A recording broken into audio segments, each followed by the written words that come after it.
జై శ్రీమన్నారాయణ. అస్మద్గురుభ్యో నమః. నమః పరస్మై పురుషాయ భూయసే సదుద్భవస్థాన నిరోధలీలయా గృహీత శక్తి త్రితయాయ దేహినాం అంతర్భవాయానుపలక్ష్య వర్త్మనే.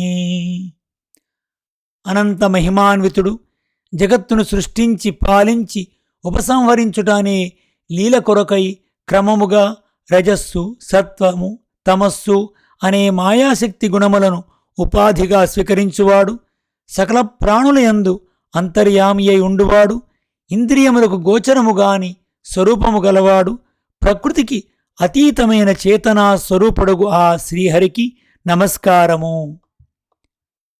Second canto, 4th chapter, 12th prayer. భగవద్బంధువులారా, శ్రీమద్భాగవత తత్వదీపిక 6వ స్కంధము 18వ పాడ్కాస్ట్లో స్వాగతం. ఇంతవరకు వృత్రాసురవధ చిత్రకేతుపాఖ్యానంలో చిత్రకేతు నారదుడు ఉపదేశం చేయటము, ఉపదేశం తర్వాత తనకు వచ్చినటువంటి అపారమైన శక్తితో తను పాతాళం కంటే కింద ఉన్నటువంటి లోకంలో వెళ్ళి సంకర్షుని ప్రార్థించడము, సంకర్షణ ప్రార్థన చేసిన తర్వాత ఆ సంకర్షణుడు తనకి ఏమి ఉపదేశం చేస్తున్నారో మనం ఇప్పుడు తెలుసుకుందాం. చిత్రకేతు ఇట్లు స్తోత్రము చేయగా విద్యాధర పతియగు చిత్రకేతువుతో అనంతుడిలో చెబుతున్నాడు. నారదుడు, అంగీరసుడు నీకు ప్రకృతి, పురుషుడు, ఈశ్వరుడు అనేది మూడింటి యొక్క స్పష్టమైన జ్ఞానమును నా సంకల్పము చేతనే ఉపదేశించినారు. దానిచే నీవు సిద్ధినందితివి. ఆ మంత్రవిద్యచే నన్ను దర్శింపగలిగితివి. లోకములోని అన్ని భూతములలోనూ నేను ఆత్మగా ఉందును. కావున వారికి నాకు భేదము లేదు. శరీరముచే కలిగేడి భేదములు నాకు అడ్డవు. నేను శబ్దరూపముగాను అర్ధరూపముగాను కూడి ఉందును. శబ్దరూపముగా ఉన్న నన్ను శబ్ద బ్రహ్మనియు, అర్ధరూపముగా ఉన్న నన్ను పరబ్రహ్మనియు అందురు. ఇవి రెండును నా శాశ్వతమైన శరీరములు. లోకములో మనకు కనపట్టుచున్న అచేతన ప్రపంచమునందు దానిలో వ్యాపించి ధరించు ప్రత్యేగాత్మయందును పరమాత్మనకు నేను వ్యాపించి ఉందును.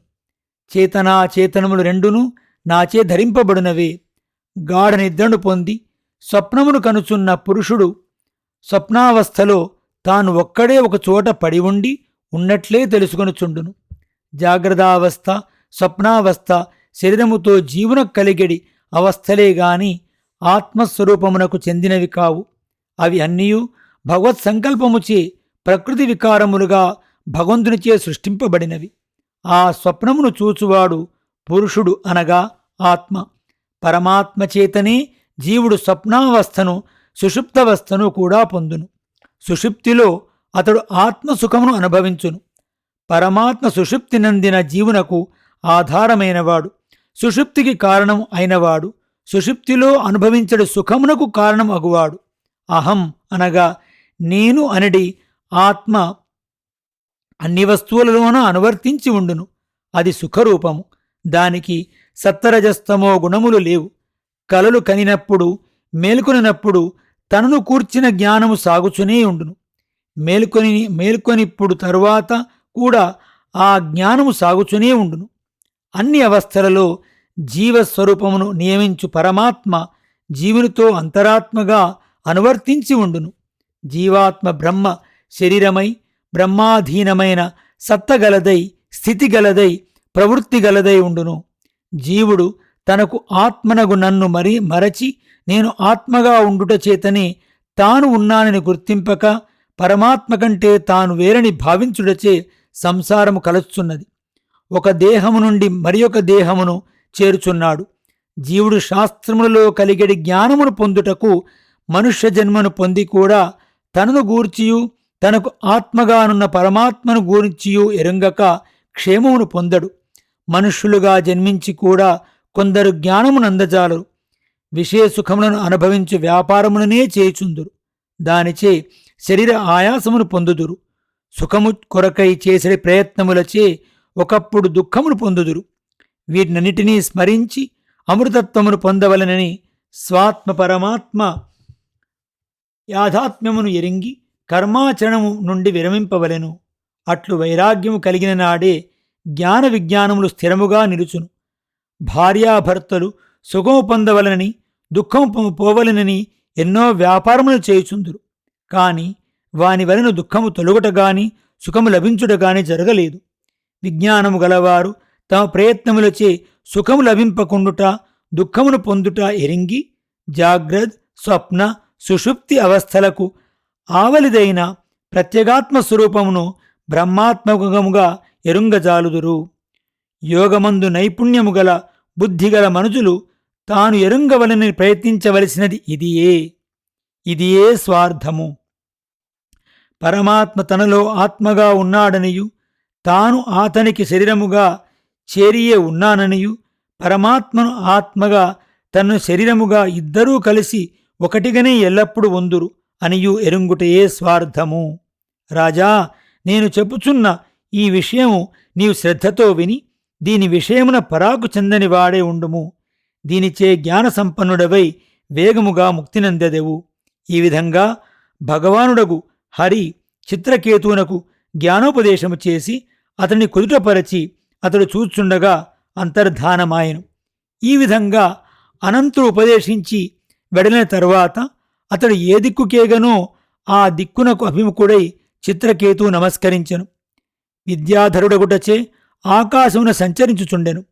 మహాయోగి అని చిత్రకేతువు చాలా కాలం మునులచే సిద్ధులచే స్తోత్రము చేయబడుచు నానా విధములకు సిద్ధులను పొంది మేరు పర్వతపు లోయలలో విద్యాధర స్త్రీలచే భగవద్గుణగానము చేయించుచు ఆనందించుచుండెను. అతనికి విష్ణు ఒక విమానమును సంగెను. ఆ విమానము ప్రకాశించుచుండెను. దానిపై సంచరించుచు సిద్ధులచే చారణులచే పరివేష్టింపబడి ఉన్న శివుని దర్శించెను. అతడు పార్వతిని తన తొడపై కూర్చుండబెట్టుకొని ఒక చేతిలో ఆలింగనము చేసుకొని మునులందరూ నిండి ఉన్న సభలో కూర్చొండి ఉండెను. చిత్రకేతువు ఆ సన్నివేశమును చూచి పార్వతి వినుచుండగా గట్టిగా నవ్వెను. చిత్రకేతు గట్టిగా ఇట్లనెను, పరమశివుడు లోకమునకు గురువు. శరీరధారులందరూ ఈతడు ధర్మోపదేష్ట మునులు మధ్య సభలో భార్యతో కలిసి కూర్చొనినాడు. ఈతని సభలో ఉన్నవారందరూ బ్రహ్మవాదులు. తీవ్రమగు తపస్సు ఈతడు చేయుచుండును. జటలు దాల్చి ఉండును. ఇట్టి వేషముతో మునుల మధ్య సిగ్గులేని వాడై ప్రాకృత పురుషుని వలె స్త్రీని తొడపై కూర్చుండబెట్టుకుని కౌగలించుకొని కూర్చొనినాడు. పామురులేని జనులు కూడా స్త్రీని రహస్యముగా కౌగలించుకొందురు, తొడపై కూర్చుండబెట్టుకొందురు గాని అందరూ చూచుండగా అట్టి పని చేయరు. ఈ మహావ్రతధరుడు స్త్రీని పట్టుకొని సభలో కూర్చుండినాడు అని నవ్వెను. భగవానుడు పరమశివుడు కూడా అగాధముగు జ్ఞానము గలవాడగుటచే అతని మాటలను విని నవ్వి ఊరుకొండెను. ఆ రుద్రుని అనుచరులు కూడా ఏమీ మాట్లాడకుండా ఊరకుండిరి. శివుని యొక్క ప్రభావం ఎరంగని వాడు ఏదో అనినాడు అని పట్టించుకొనలేదు. కాని అంబిక తాను జితేంద్రుడనని చిత్రకేతు అహంకరించి అట్లు మాట్లాడుచున్నాడని అతనిపై కోపగించి ఇట్లు పలికెను, ఏమి ఈతడు ఈ లోకమునకు దండధారుడా, శాసకుడా? సిగ్గులేని వంటి మా వంటి దుష్టులను శాసించి దిద్దుబాటు చేయువాడా? ఇంతవరకు దేవతలందరూ చూచియు తప్పుగా భావించని ఈ విషయము వీనికే తోచినది. ధర్మము ఉల్లంఘించినాడని హరుని ఎవ్వరునూ ఇంతవరకు ఆక్షేపింపలేదు. తామర పువ్వులో పుట్టిన బ్రహ్మకు ధర్మము తెలియదా? బ్రహ్మపుత్రులకు భృగువునకు నారదునకు తెలియదా? సనత్కుమారుడు, కపిలుడు, మనువు మొదలగువారు ధర్మమును ఎరుంగరా? ఎవరునూ ఆక్షేపించలేదు. బ్రహ్మాదులు అందరి చేతనూ ధ్యానింపదగిన పాదములు కల వాడు పరమశివుడు.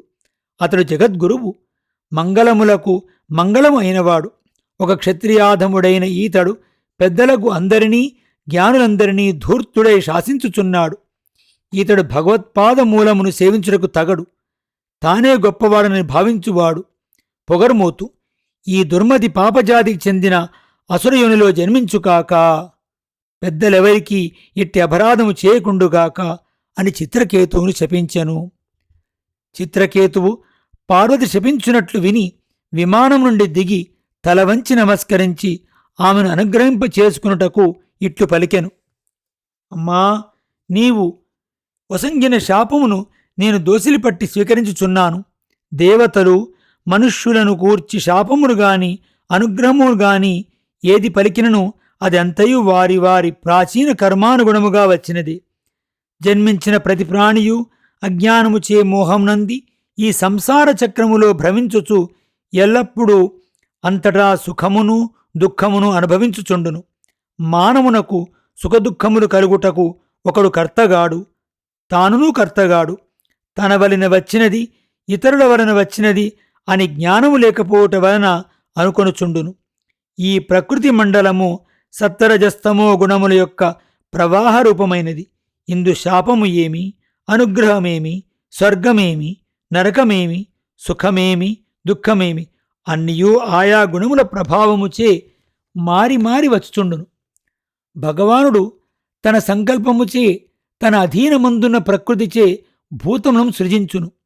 అతడే జీవులకు బంధమును, మోక్షమును, సుఖమును, దుఃఖమును కర్మానుసారముగా సృజించుచుండును. అతడు ఏమాత్రము ఏ దోషము అంటనివాడై వైషమ్యము పక్షపాతం లేనివాడే ఉండును. అతనికి ఒకడు ప్రీతిపాత్రుడు, ఒకడు శత్రువు లేడు. అందరూ సమానమే. తన జ్ఞాతివారు బంధువులు ఎవ్వరనూ లేరు. తనవాడు పైవాడు లేడు. అందరి ఎడా అతడు సముడు. రాగద్వేషములు అంటనివాడు. సుఖము పొందవలనని కోరిక లేనివాడు. అట్టివానికి రోషమెట్లు కలుగును? అట్టివాడైనను జీవుల కర్మల యొక్క శక్తిని అనుసరించి సుఖము దుఃఖము మోక్షము కలుగునట్లు అతడు సంకల్పించుచుండును. కావున అమ్మా, శాపము తొలగింపుమని నిన్ను నేను ప్రార్థింపను. అది నా ప్రాచీన కర్మఫలం అనుభవింతును. కాని నీ మహిమని ఎరంగక చెడ్డ మాటలను పలికితిని, వానిని క్షమింపుము అని నిన్ను ప్రార్థించుచున్నాను. ఇట్లు చిత్రకేతువు క్షమింపుడు అని పలికిన తన విమానముతో వారిద్దరూ ఆశ్చర్యముగా చూచుండగా వెడలిపోయెను. తరువాత భగవానుడు వృద్ధుడు పార్వతితో దేవతలు, ఋషులు, దైత్యులు, సిద్ధులు వినుచుండగా ఇట్లు పలికెను. పార్వతీ, శ్రీహరి ఆశ్చర్యకరమగు శక్తి గలవాడు. అతని భృత్యులు, వారి భృత్యులు కూడా మహాత్ములు. వారికి దేనిపైననూ కోరిక ఉండదు. చూచితివి కదా. శ్రీహరి భక్తుల గొప్పదనము. నారాయణుడే సర్వస్వమని సర్వత్రా నారాయణునే దర్శించువారలు దేనివలనూ భయపడరు. ఆత్మలకు ఈశ్వరునిలచే దేహ సంబంధము కలుగును. దేహ సంబంధముచే కలుగునవే దేవుడు, మనుష్యుడు అను భేదములు. ఆ భేదములు దేహమునకే గాని ఆత్మకు లేదు. అవివేకముచే ఆత్మయందు ఉన్నట్లు భావింతురు. సుఖము దుఃఖము అవివేకముచే వారి వలన వీరి వలన కలిగినవి అనుకొందురు. కాని అవి వారి కర్మల ఫలితములే. నారాయణ పరాయణులకు ఇట్టి వివేకముండును. వాసుదేవునియందు భక్తిగల నరులకు జ్ఞానము, వైరాగ్యము, బలము వాసుదేవుని లభించును.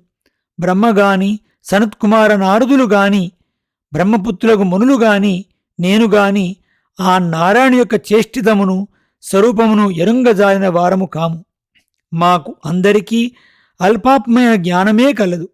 అంత మాత్రము చేతనే స్వతంత్రమని అహంకరించుచుందుము. నారాయణునకు ప్రియుడు అప్రియుడు లేడు. తనవాడు పైవాడు లేడు. అతడు సకల భూతములకు ఆత్మగా ఉండువాడు.